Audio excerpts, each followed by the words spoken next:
Welcome to PTI BetterGradesFast.com multimedia tutorials. This language arts session will be on Subject-Verb Agreement. Now, when you are studying Subject-Verb Agreement, you are trying to figure out what the subject is in a sentence to be able to determine if the verb that you are going to use should be singular or plural. This is usually an easy task when you have a simple sentence.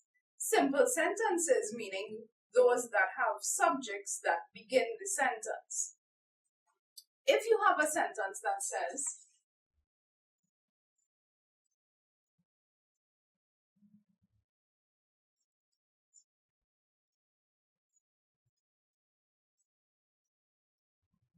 Tom eats cake. This is considered to be a simple sentence. One subject, one verb. Tom, being one boy, is a singular subject. Therefore, your verb has to be singular. Remember, verbs that are singular end in S. Nouns that are plural end in S. Ensure that you do not mix this up. Again, nouns that are plural end in S. Verbs that are singular end in S. If we have a similar sentence, this time more than one person in your subject.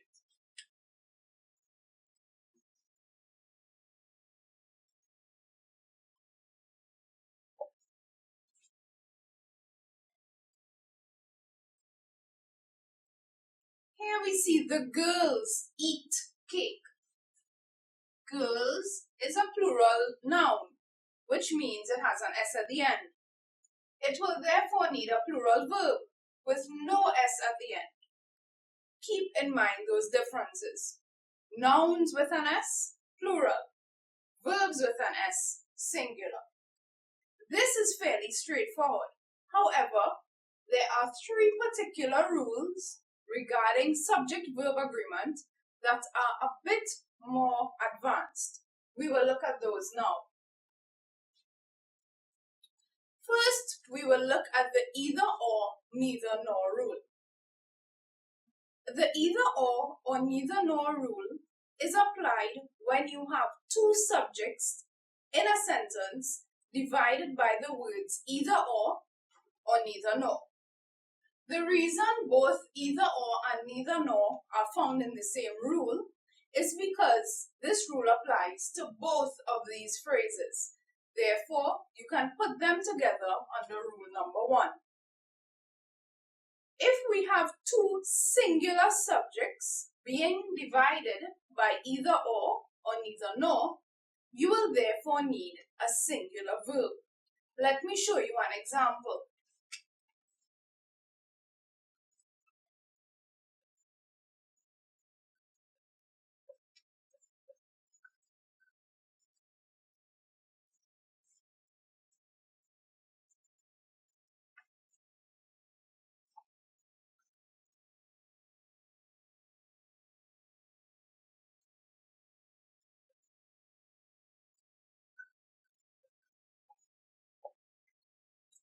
Either the boy or the girl is present.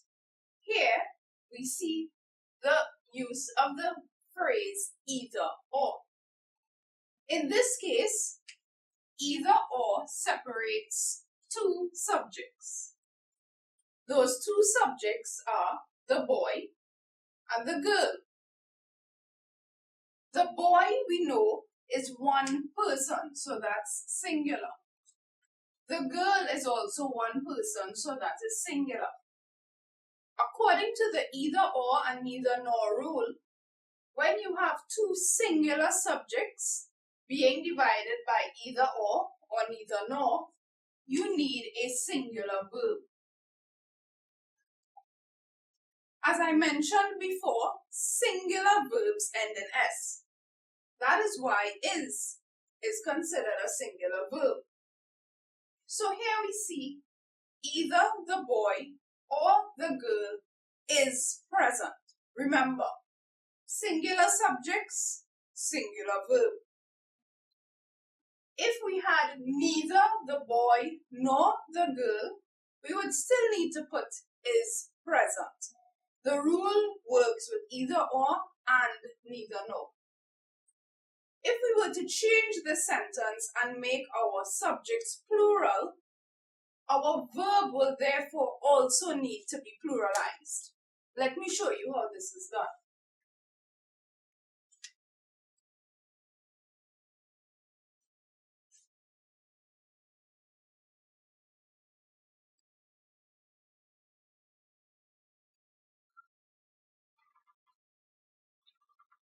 Now the sentence reads, either the boys or the girls are present. Here we have two subjects still, but instead of each subject being singular, each one is now plural. The boys, more than one boy, so that's plural. Girls, more than one girl, that's also plural. So now we have either or separating two plural subjects. When you have two plural subjects, you therefore need a plural verb. In the case before, two singular subjects took a singular verb. Now two plural subjects would have to take a plural verb. Plural verbs do not end in S. That's why we know are is truly a plural verb. The sentence has therefore been correctly changed. So we've seen when we have two singular subjects. We've also seen when we have two plural subjects. How about if we have a mixture of the two? Meaning, we have one singular subject, but we have one plural subject. What do we do then? Let's see.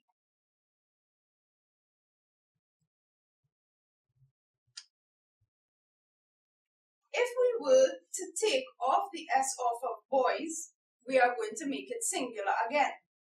So now we have either the boy or the girls are present.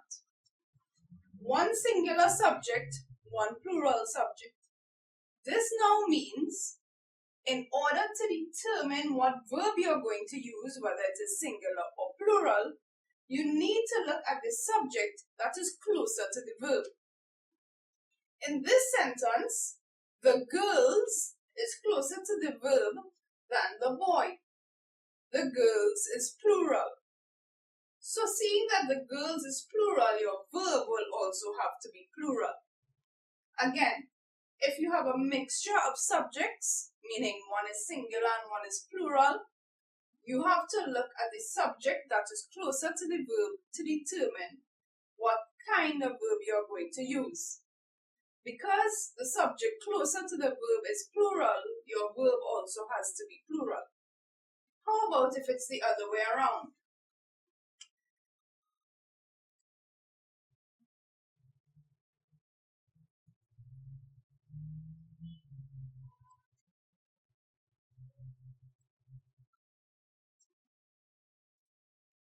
This time, the subject that is closer to the verb is singular. Plural than singular. This would therefore mean that your verb would have to become singular to make your sentence correct. Remember, when there's a mixture in subjects, one is singular and one is plural, you look at the subject closer to the verb to figure out if the verb should be singular or plural.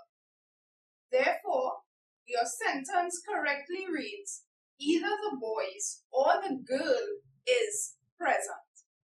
Just to recap the either or, neither nor rules. When you have two singular subjects separated by either or neither nor, you need a singular verb. Remember, singular verbs end in S. If you have two plural subjects separated by either or neither nor, you need a plural verb. Plural verbs have no S on the end. Finally, if you have a mixture of subjects, meaning one is singular and one is plural, you look at the subject closer to the verb to determine which verb you are going to use. If the subject closer to the verb is singular, then you need a singular verb. If the subject closer to the verb is plural, then you will need a plural verb.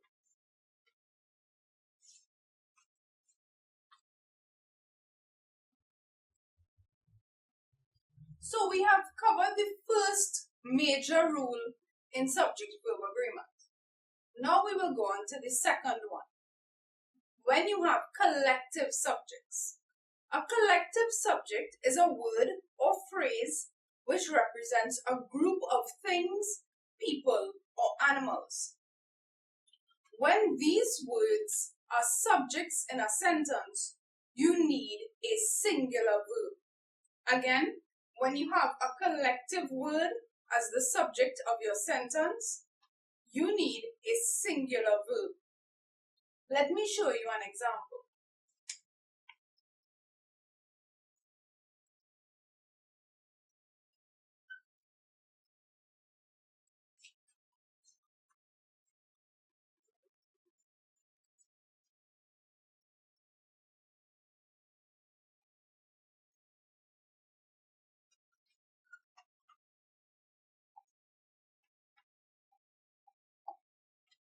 Everyone talks, but no one listens. Talks is your verb. Everyone is your subject. Everyone is an example of a collective subject, meaning it is one word representing a large group of people. Everyone usually refers to an entire body of people in a specific area. So if you are using this word, you will therefore need a singular verb according to the rule for collective subjects. We know that talks is a singular verb because it has an S on the end. Let's look further down this sentence. Another subject that is singular is no one. It is singular because it is a collective subject. It refers to a large group of people. Listens would be singular as well because it has an S on the end.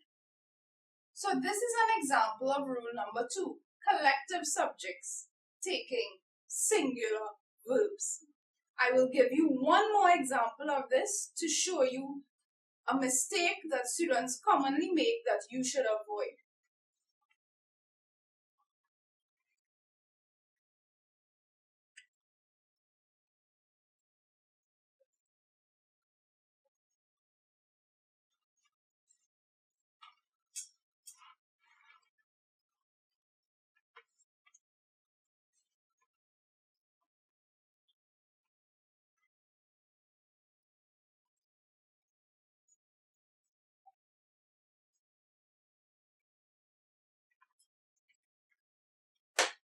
The herd of cows is eating grass. At first it sounds somewhat strange because you hear the word cows, which you know is plural, and you would think you would need a plural verb. This, however, is incorrect. This is incorrect because we have a collective subject. The subject of this sentence is not cows. The subject is herd. And a herd is one group. Therefore, you need a singular verb. Remember, when you have collective subjects, meaning group words or collective nouns as you may know them, your verb will also have to be singular. Okay? So collective subjects, singular verb. You know this is a singular verb because it ends in S. Therefore, your sentence should correctly read, the herd of cows is eating grass. Be mindful of the word cows or whatever animal or person name that you may see, because you may be guided by this word and not by the correct subject. Always look for the grouping word in your sentence and ensure that that is singular before you automatically assume that the sentence has to be plural because of the word coming before the verb. The only time you need to look at the word coming before the verb is in rule number 1. That does not apply in rule number 2 with collective subjects. Be mindful of this and think of other examples of your own in which you may have made an error and correct them according to this rule.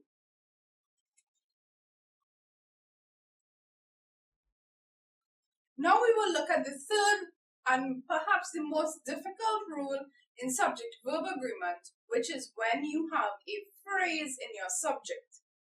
Remember that a phrase is a group of words that would not contain a subject or a verb. However, it can be part of a more extended subject. Let me show you an example.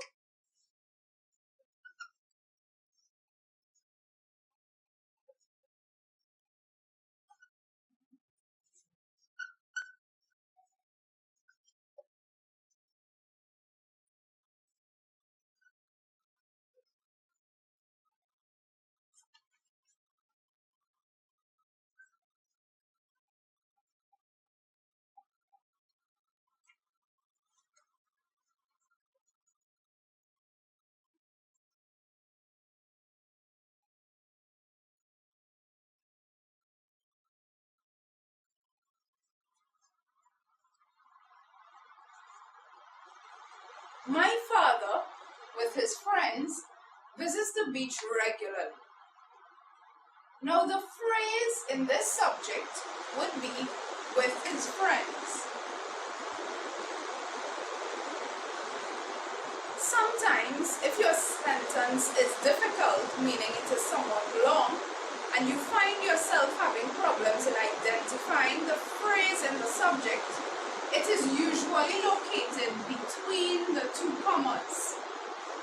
Always look between your two commas in your subject and you should find the additional phrase there.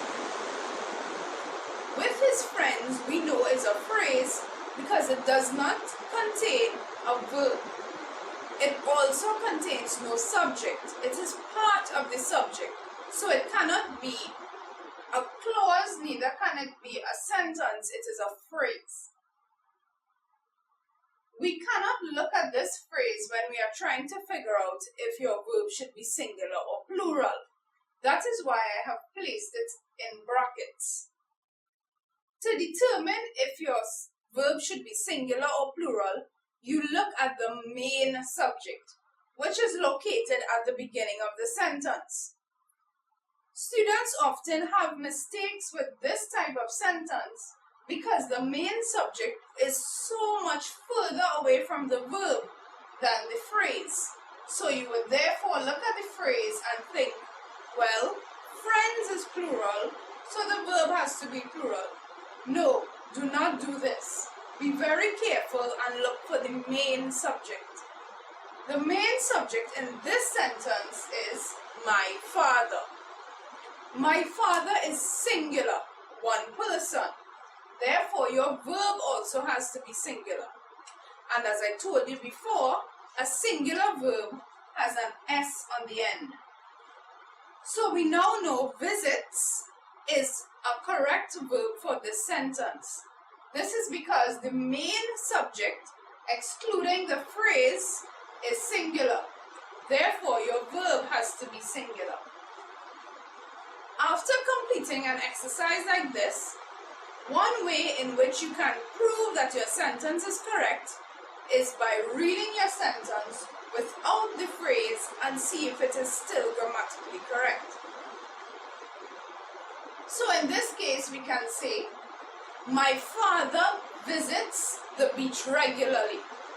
This is grammatically correct, so we know our sentence is correct, even if we reinsert the phrase. My father, with his friends, visits the beach regularly.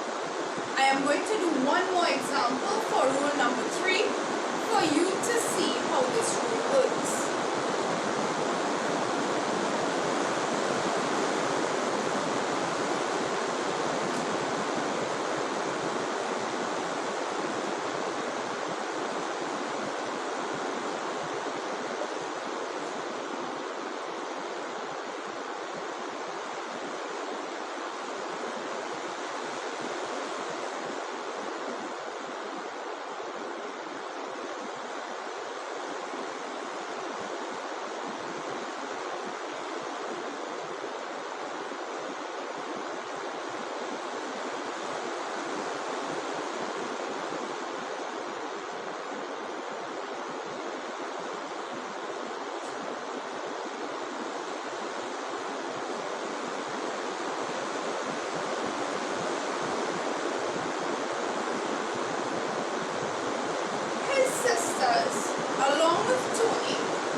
two ways to figure this out. The first is realizing that this is the part of the sentence that has no verb and no subject. Another way to prove that you are correct that this is the phrase in your subject is by looking for the commas. Remember that the phrase in your subject falls between the commas in your sentence. We now know that the main subject of the sentence is located at the beginning. So it is his sisters. His sisters, more than one person, would therefore mean that your subject is plural. So your verb in the sentence will also have to be plural. The main verb in this sentence is enjoy. Enjoy is a plural verb. We know this because it has no S at the end. Remember, to pluralize verbs, take the S off the end. Therefore, we now know that his sisters, a plural subject, correctly goes with enjoy, a plural verb. To prove that this sentence is correct, first read it without the phrase. His sisters enjoy going to the park. This sentence is grammatically correct. Now, if we read it with the phrase inserted, it would still be correct. His sisters, along with Tony, enjoy going to the park. Once you have fully understood these three rules, you should be able to write any sentence and be confident in the manner in which you agree your subjects with your verbs. Remember that you should not only use these rules when you are doing subject-verb agreement, but you should always remember them even in your own writing or sometimes when you are reading. Remember that these rules apply in any part of languages that you are doing, so always use them even if you are not doing this topic at school. Thank you for choosing PTI BetterGradesFast.com.